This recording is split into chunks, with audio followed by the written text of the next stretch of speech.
Hapa ni Linda Mwananchi, na Linda Mwananchi ni ya Mkenya wote, na tutatembea Kenya yote.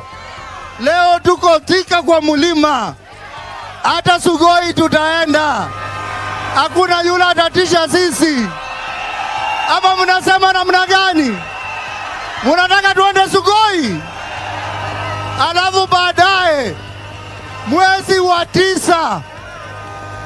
wa tisa tutamalizia pale Nairobi, tuambie tuko na maneno gani.